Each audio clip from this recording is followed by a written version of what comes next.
بسم اللہ الرحمن الرحیم فاسألوا اہل الذکر ان کنتم لا تعلمون۔ اگر تم نہیں جانتے تو جاننے والوں سے دریافت کرو۔ اور امیر کائنات علیہ السلام نے فرمایا ہم ہی اہل ذکر ہیں۔ تو ناظرین محترم، آج کا ہمارا موضوع ہے قیامت، کہ قیامت میں کون کون سی چیزیں اور کون کون سے اعمال ہیں کہ جو ہمیں اس منزل تک لے جاتے ہیں جس میں ہم نے اپنے اعمال کو محفوظ رکھنا ہے، اپنے آپ کو محفوظ رکھنا ہے، اور کون کون سے گناہان صغیرہ و کبیرہ ہیں جو ہمیں اس طرف جہنم کی طرف دھکیل کر لے جائیں گے۔ اور اسی طرح سے بہشت ہے جہاں پر اللہ تعالیٰ نے ہمیں نعمتوں کا وعدہ کیا ہے کہ قیامت تک اپنے اعمال کو محفوظ رکھو اور اپنے آپ کو ایسا بناؤ جیسا میں نے کہا ہے، میری اطاعت کرو تم کن کہو گے، اے میرا بندہ میں فیکن کر دوں گا۔ تو یہ اطاعت کا مرحلہ ہے جہاں پر شیطان ہمارے آڑے آتا ہے، جو ہمیں اطاعت خداوندی سے منع کرتا ہے اور ایسے ایسے وسوسے ہمارے ذہن میں ڈالتا ہے جہاں پر ہم خداوند متعال کے اطاعت کرنے سے گریز کرتے ہیں اور شیطان کے شیطانی چنگل میں پھنس جاتے ہیں۔ تو آئیے دیکھتے ہیں کہ کون سے ایسے گناہ ہیں جن سے ہم اپنے آپ کو محفوظ رکھتے ہیں، اس سے پہلے کہ اس دن جب ہمارے اوپر عذاب نازل کیا جائے تو ہم خدا سے یہی کہیں کہ کاش میں مٹی ہوتا، کاش میں انسان نہ ہوتا۔ تو اس نادمانی سے اور اس پشیمانی سے بچنے سے بہتر ہے کہ ہم اپنے گناہوں کی طرف متوجہ ہوں کہ کون سے ایسے گناہ ہیں جو ہمیں اس عذاب میں دھکیل سکتے ہیں۔ تو ناظرین محترم، اس دور میں جس طرح وہ لوگ بھی ہیں جو ناپ تول میں کمی کرتے ہیں، وہ لوگ ہیں جو خیانت کرتے ہیں، جو مومنین کی توہین کرتے ہیں، فریب اور دھوکہ دیتے ہیں لوگوں کو اور مومنین کو نقصان پہنچاتے ہیں، اور اسی طرح سے کسی کے اوپر تہمت لگانا، یہ وہ تمام گناہ ہے جس میں انسان کسی دوسرے کی آبرو ریزی کرتا ہے، اس کی عزت نفس کے اوپر وار کرتا ہے اور اپنی مادیات کے مفادات کو مد نظر رکھ کر اپنے آپ کو بھول جاتا ہے کہ مجھے اللہ نے کسی مقصد کے لیے خلق کیا اور اس کائنات میں بھیجا ہے۔ اے انسان، متوجہ رہو اس دن سے کہ جس دن خالق کائنات نے میزان لگانا ہے اور تمہاری نیکیاں اور تمہاری بدیاں ایک ترازو میں ڈالی جائیں گی، اور جہاں پر تمہارے اعمال کا محاسبہ اور تمہارے اعمال کی ناپ و تول کی جائے گی۔ اس دن سے ڈرو جب اللہ پوری کائنات کے سامنے اور تمہارے وہ اعضاء و جوارے جس سے تم نے ان برائیوں کو انجام دیا، وہ گواہ بن کر بول اٹھیں گے کہ اے اللہ، انہی ہاتھوں سے اس نے کسی مومن کو نقصان پہنچایا، اسی ہاتھوں سے اس نے مومنین کی آبرو ریزی کی، اسی زبان سے کسی مومن کے اوپر تہمت لگائی، کسی کی توہین کی ہے، کسی کو فریب کاری دی ہے۔ تو انسان کو بچنا چاہیے ان تمام چیزوں سے جس سے خالق کائنات نے منع فرمایا ہے۔ اور سب سے بڑی چیز اس کائنات میں جہاں پر ہم جس کو معمولی سمجھتے ہیں، جہاں پر ہمیں نہ حجاب کا پتہ ہے، نہ ہمیں پردے کا پتہ ہے، نہ ہمیں خداوند متعال سے کچھ شرم اور حیا نہیں آتی کہ جس کے سامنے ہم اعلان گناہ کرتے ہیں، اور آج کے اس مغربی ثقافت کو ہم نے اپنا تہوار بنا لیا ہے۔ عذاب زنا ایک وہ عذاب ہے کہ جو ہمیں قیامت کی طرف اور جہنم کی طرف دھکیل دے گا، جس کو ہم اتنا معمولی سمجھتے ہیں۔ عذاب زنا جس کو ہم نے آج کے دور میں فیشن بنا لیا ہے، اپنی زندگی کی ضرورت بنا لیا ہے۔ خدا نے کہا کہ میں نے مرد اور عورت کو ایک دوسرے کے آرام اور تسکین کے لیے خلق کیا ہے، اور قیامت کی نشانیوں میں رسول خدا صلی اللہ علیہ وآلہ وسلم نے فرمایا کہ دنیا کے مالدار لوگ جو ہے وہ بخیل ہوں گے، وہ خدا کی خلق خدا کو جو ہے مدد کرنے سے گریز کریں گے اور اپنے مال کی حفاظت کرنے میں لگے رہیں گے۔ اور فرمایا رسول خدا صلی اللہ علیہ وسلم نے کہ مرد کم اور عورتیں زیادہ ہو جائیں گی جہاں پر اس کا خیال نہیں رکھا جائے گا۔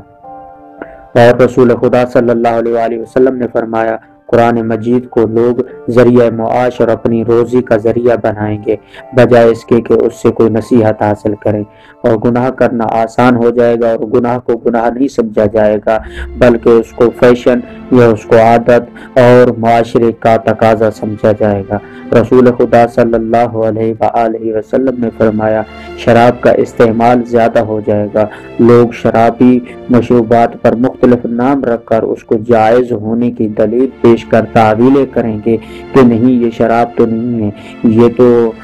دوسرے مشروبات ہیں، یہ تو اس قسم کی چیزیں ہیں۔ بہرحال یہ حرام ہے جس کو قرآن نے مسلم حرام قرار دیا ہے، جو انسان کے نفس اور ایمان کو کمزور کر دیتی ہے اور بے حیائی کی طرف لے کے جاتی ہے۔ رسول خدا صلی اللہ علیہ وسلم نے فرمایا کفار مسلمانوں پر غالب ہو جائیں گے، مسلمان زیادہ ہوں گے مگر وہ غلام ہوں گے، کیونکہ وہ دنیا سے محبت کریں گے اور موت سے ڈریں گے، جبکہ خالق حقیقی نے فرمایا ہے کہ موت ایک ایسی نعمت ہے جو خدا اور بندے کے مابین ایک ملاقات کا ذریعہ ہے جو انسان کو خدا کے قریب کرتی ہے۔ اب جو انسان خدا سے ملاقات کرنا چاہتے ہیں، اس کے نور تجلی کی زیارت کرنا چاہتے ہیں، وہ موت کو دن میں اور ہر لمحے یاد کر کے گناہوں سے محفوظ رہتے ہیں۔ رسول خدا صلی اللہ علیہ وسلم نے فرمایا ریاکار عابد پیدا ہو جائیں گے، لوگ عبادت ریاکاری اور شہرت کے لیے کریں گے کہ فلاں آدمی مجھے کہے کہ میں کتنا بڑا عابد ہوں، کتنا بڑا زاہد ہوں۔ لوگ ادھر ادھر کسی کو دیکھ کر سجدے میں جائیں گے، رکوع میں جائیں گے، بنسبت اس کے کہ وہ اپنے خالق حقیقی سے نہ ڈریں گے کہ اس کو لائق سجدہ سمجھ کر سجدہ کریں اور کہیں سبحان ربی الاعلی و بحمدہ، میرا اللہ تو ہی لائق سجدہ ہے۔ رسول خدا صلی اللہ علیہ وسلم نے فرمایا مال سے محبت کی وجہ سے بیوی بھی اپنے شوہر کے ساتھ تجارت میں شروع ہو جائے گی، وہ اپنے آپ کو بزنس مین سمجھنے لگ جائے گی یا اپنے آپ کو دنیاوی ان معاملات میں الجھانے لگ جائے گی جس میں وہ اپنے شوہر کے احترام کو اور اپنی شرعی ذمہ داریوں کو بھول چکی ہوگی۔ جہاں پر ہمیں متوجہ ہونا چاہیے کہ یہاں پر شوہر کے حقوق کیا ہیں اور بیوی کے حقوق کیا ہیں، کہ شرعی طور پر احکام دین میں محمد و آل محمد نے ہمیں کیا حکم دیا اور ہمیں اپنی زندگی کیسے گزارنی چاہیے۔ رسول خدا صلی اللہ علیہ وسلم نے فرمایا بے حیا عورتیں اور موسیقی کے اولاد جو ہے وہ آلات زیادہ ہوں گے، جہاں پر لوگ گانے بجانے کو قرآن کی تلاوت کی بجائے زیادہ ترجیح دیں گے اور اپنے آپ کو بہت زیادہ ماڈرن سمجھنے لگ جائیں گے۔ جہاں پر آذان کی آواز ان کے کانوں میں آئے انہیں الجھن محسوس ہوگی، اور وہیں پر اگر آلات موسیقی اور اسی طرح سے ساز اور گانا بجانا کی آواز ان کے کانوں تک پہنچے تو وہ اس سے خوشی محسوس کرتے ہیں۔ امام موسیٰ کاظم علیہ السلام سے پوچھا گیا مولا آپ کو کس قید خانے میں زیادہ تکلیف ہوئی؟ کہا مجھے اس قید خانے میں بھی زیادہ تکلیف نہیں ہوئی جہاں پر میں رکوع میں تھا تو قیام میں نہیں آ سکتا تھا، قیام میں تھا تو سجدے میں نہیں جا سکتا تھا۔ کہا ایک ایسا قید خانہ تھا جہاں میں رکوع بھی کر سکتا تھا، سجدہ بھی کر سکتا تھا اور آرام سے میں لیٹ بھی سکتا تھا، وہاں پر مجھے تکلیف ہوئی۔ تو صحابی نے کہا یا ابن رسول اللہ یہ کیسا قید خانہ تھا؟ تو مولا نے کہا میری ایک ہمسائی تھی جو اپنے پاؤں میں گھونگھر پہن کر جب ناچتی تھی اس کی آواز میرے کانوں تک پہنچتی تھی، مجھے ایسے لگتا تھا میرے سینے میں کسی نے خنجر کھوپا ہے۔ اور رسول خدا صلی اللہ علیہ وسلم نے فرمایا لوگ صحیح احادیث سے انکار کر دیں گے اور جھوٹی احادیث بیان کریں گے، اپنی من گھڑت اپنے پسندیدہ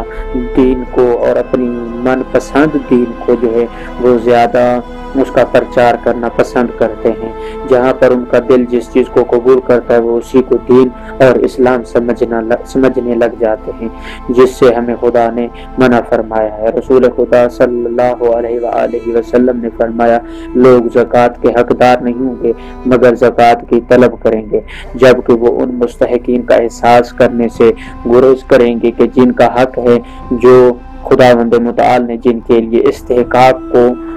پابند کیا ہے کہ مستحق لوگ یہ ہیں، ان کو زکوٰۃ دی جائے۔ رسول خدا صلی اللہ علیہ وسلم نے فرمایا لوگوں کی نماز اور زندگی میں خشوع ختم ہو جائے گا، فقط ریاکاری ہوگی، دکھاوا ہوگا، جس میں لوگ خداوند متعال کی عبادت کو خدا کی عبادت سمجھ کر نہیں بلکہ لوگوں میں اپنے آپ کو عابد و زاہد بنانے اور پیش کرنے کے لیے سجدہ کریں گے۔ رسول خدا صلی اللہ علیہ وسلم نے فرمایا دین کی بات کو پھیلانا صدقہ جاریہ ہے۔ دوستو اس حقیقت کو آگے بھی شیئر کریں اور اللہ تعالی ہمیں اپنی خوبصورت دین پر عمل پیرا ہونے کی توفیق عطا فرمائے اور ہمیں ریاکاری سے اور ظاہری دین اور ظاہری اسلام پر اپنے آپ کو شیطانی چنگل سے آزاد کرانے کی توفیق عطا فرمائے اور ہم حقیقی طور پر محمد و آل محمد کے ماننے والے اور ان کے پیروکار اور ان کی اتباع کرنے والے بنے، جس طرح اللہ نے قرآن میں کہا اطیعوا اللہ و اطیعوا الرسول و اولی الامر، اور رسول خدا صلی اللہ علیہ وآلہ وسلم نے فرمایا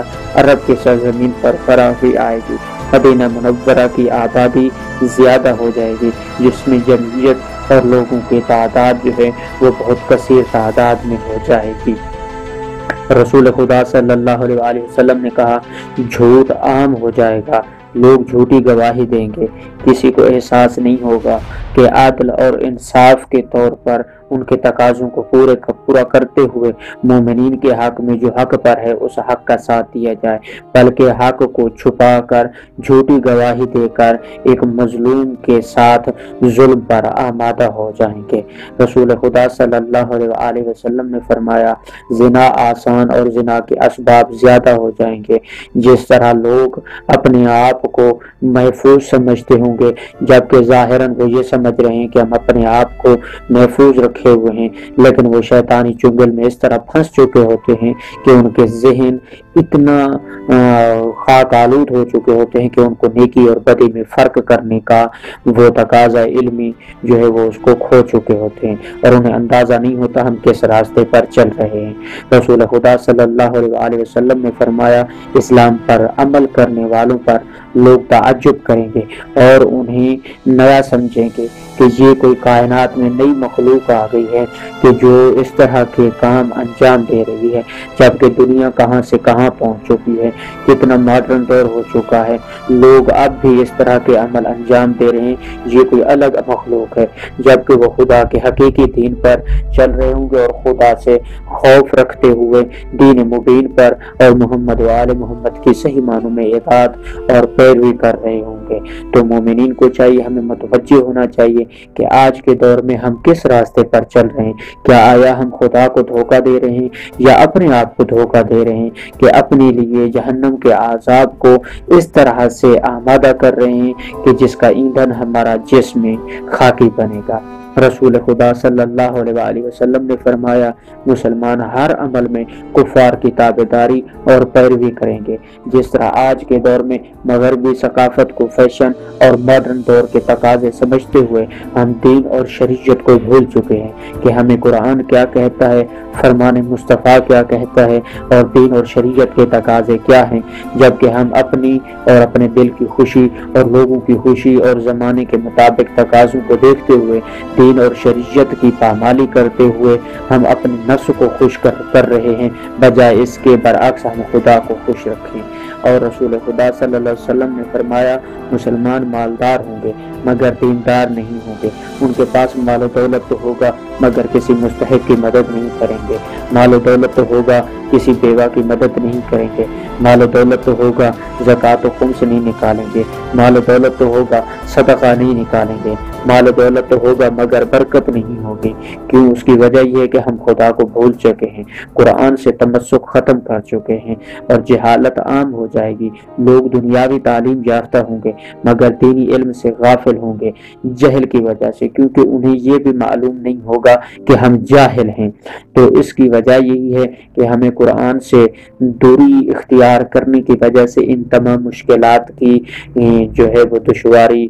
پیش آ رہی ہے، جس کی وجہ سے ہم اپنے آپ کو اپنی اولاد کو بجائے قرآن کا حافظ بنانے کے، دین سے وابستگی دینے کو ہم فضول چیز سمجھنے لگ جائیں گے، جو قیامت کی نشانیوں میں سے ہے، جو ہمیں شیطان کے قریب اور رحمان کریم سے ہمیں دور کر رہی ہے۔ ہمیں متوجہ ہونا چاہیے، اپنے نفس کو، اپنے کردار کو، اپنے عمل کو، اپنی گفتگو کو دین محمد و آل محمد پر چلانا چاہیے۔ دین پر عمل کرنا ایسا ہوگا جیسے آگ کا شعلہ ہاتھ ہاتھ میں پکڑا ہوا ہو، لوگوں کو ایسے محسوس ہوگا کہ یہ پتہ نہیں کوئی بہت مشکل اور کٹھن چیز ہے، جبکہ خدا نے کہا کہ دین بہت آسان ہے جس میں میں نے تم سے نعمتوں کا وعدہ کیا ہے۔ اور قیامت کی نشانیوں میں سے کہ ہر شخص چاہے گا کہ اس کا جسم دبلا اور مضبوط ہو جائے، جبکہ خدا نے کہا کہ جسم کی مضبوطی سے زیادہ اپنے اندر ایمان کی مضبوطی لے کے آؤ، اپنے نفس کی مضبوطی لے کے آؤ جو کہ شیطان سے لڑنے میں تمہیں مدد عطا فرمائے۔ اور قیامت کی نشانی میں سے کہ فتنے زیادہ ہو جائیں گے اور دینی علم کم ہو جائے گا، جس کی وجہ سے لوگ اپنے آپ کو فیشنلائز سمجھنے لگ جائیں گے۔ اور قیامت کی نشانی میں سے زمانے میں برکت ختم ہو جائے گی، سال مہینے جیسا، مہینہ ہفتہ جیسا، اور ہفتہ دن جیسا، اور دن گھنٹے جیسا گزرے گا، وقت کی قدر نہیں رہے گی۔ اور عورتیں کپڑے پہن کر بھی ننگی ہوں گی، یعنی کپڑے اتنے پتلے ہوں گے جن سے ان کا جسم نظر آئے گا، جس طرح آج کے دور میں آپ دیکھتے ہیں کہ لوگ اس کو فیشن سمجھتے ہیں۔ تو انہی الفاظوں کے ساتھ آپ لوگوں سے